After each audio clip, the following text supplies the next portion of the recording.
Please like, share, and subscribe to Kalingup JP for more videos. Magandang araw po mga kalingap. Isang mapagpalang araw po sa ating lahat. Ganon din po sa ating viewers at listeners natin dyan.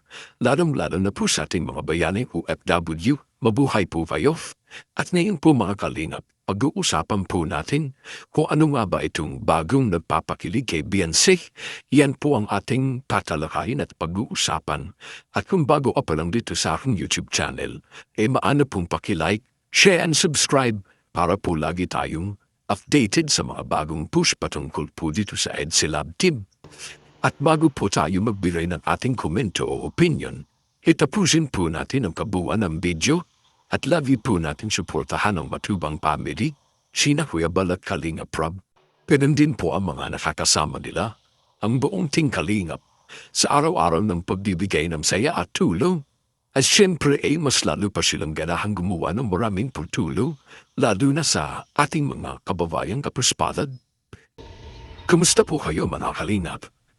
Ngayon ay talagang grabe. Sobrang special ng reaksyon na to kasi gusto akong i-share sa inyo na alam kong nakakakilig, nakaka-inspire at honestly nakaka-proud. Alam niyo ba na may bago nang magpapakilig sa ating Kalingap Beyonce? Hindi sino ha, kundi ano. At yan ang ating alamin mga kalingap. Napakatindi talaga ng turning point na pinagdaanan ni Beyonce sa mga nagdaang taon. From all the late nights, countless rejections, endless prayers, at mga panahong halos gusto na niyang sumuko, pero hindi siya tumigil. At ngayon, binigyan siya ng isang napakagandang chance na talagang hindi lang magpapasaya sa kanya, kundi pati na din sa kanyang pamilya, na alam natin kanyang aalagaan at mamahalin. Dahil ang bagay na ito ay magagamit niya ng mahabang panahon anuman ang mangyari. Nakakatuwa kasi posibleng matagal nang pinaplano ito ni Beyonce at naghihintay lamang siya ng ika nga tamang panahon para maisakatuparan ang isa sa mga matagal ninyang hinihintay na matupad. And finally, dumating na rin ang perfect timing. Hindi lang to basta-basta ha. This is something big, something new, something na talagang makakapagpalawak pa sa mundo ni Beyonce.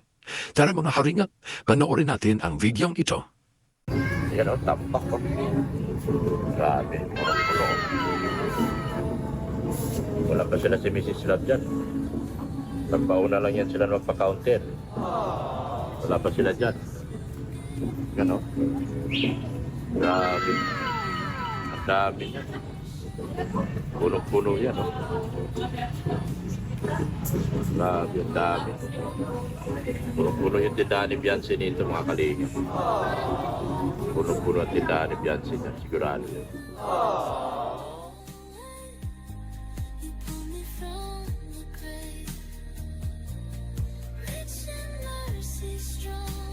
Absent ang dalawa.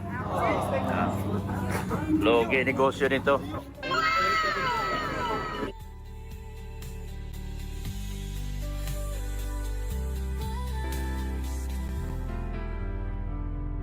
Ayan, uwi na kami. Uwi na. Ayan. Mama, pailalim mo dyan sa likod, mama. Alin po? Bye.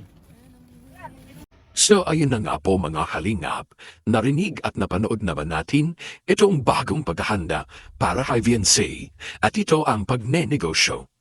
Alam naman natin kung gaano talaga ka-hardworking si Beyonce, kaya naman hindi din nagsasawa ang mga sponsors at ang Team Kalingap para tuparin ang kanyang mga pangarap. Ilang taon din siyang nakapagsipag, nagtiis, naghintay at kahit ilang beses siyang nadapa, hindi siya sumuko. Sadyang ang pagnenegosyo nga lang ay hindi madali. Dadaan ka sa maraming proseso. Kailangan mong alamin ang mga bagay-bagay para hindi ito malugi at mauwi lang sa wala. Kung kaya naman, kinakailangan ito ng panahon, pagtitiyaga at pag-aaral para magamay kung paano nga ba ang tamang pagbibenta at ano ang dapat gawin para mas mapalago ang iyong business. To Beyonce, kung napapanood mo man ito, proud na proud kami sa'yo. You have come so far, and we know that this is just the beginning. Dalhin mo ang lahat ng lessons mo, lahat ng nagpagmamahal mo sa ginagawa mo. Huwag mong kalimutang magpahinga rin paminsan-minsan. Andito lang kami, cheering you on every step of the way. Go VNC, alam namin kaya mo to. Ngayon, gusto ko namang marinig kayo mga kalingap. Ano ang masasabi ninyo sa bagong opportunity na ito ni VNC? At kung kayong nasa sitwasyon niya, ano kaya ang mga advice na maibibigay ninyo? At higit sa lahat, naway sana kayo din ay umasenso katulad ni VNC. Nang sa ganon, mas maging balanse din ang inyong mga pamumuhay. Remember, bawat isa sa atin ay may kanya-kanyang timeline. Kung si VNC nga, nakamit ang opportunity niya, ikaw din, darating din ang para sa iyo. So keep going, keep grinding, and keep believing. Congratulations ulit kay VNC. Until next time, spread love and good vibes lang mga kalingap. Bye for now. Salamat po. Puntan namin si Bianci dito guys. So, Siyempre. susundin namin sa Konsolasyon. Oo, hindi na po siya, ano? Ayan oh. Hindi na po siya mag-apartment. Ayan, ayan na. Nandiyan na. La Consolacion College, Daet. Oy. Pasundo daw talaga yun. Ay. Ha? Pasundo daw. Saan? Saan? Totoo pala? Totoo. Kala niyo ha? Totoo pala, sundin na. Diretso na tayo. Sa boarding ha? Hindi na kapatid, wala ka naman sinabi.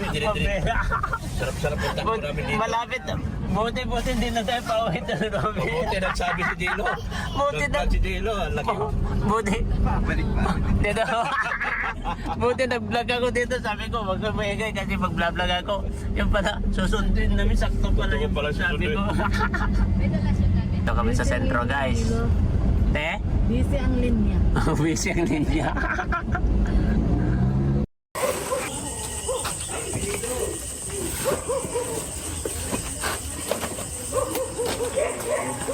Ayan, mag-isa lang po si Jello. Saka yung mga kapatid lang ni Bianca ang kasama.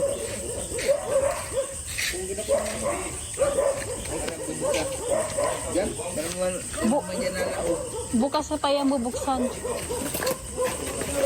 Hindi man yan mabubuksan pati. Kaya nga. Pagtulungan mabigat. Oops.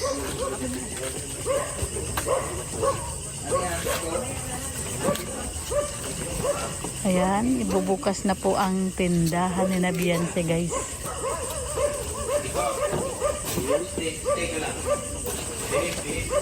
Kaya.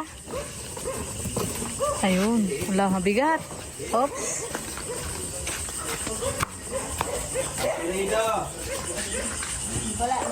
Wala na te.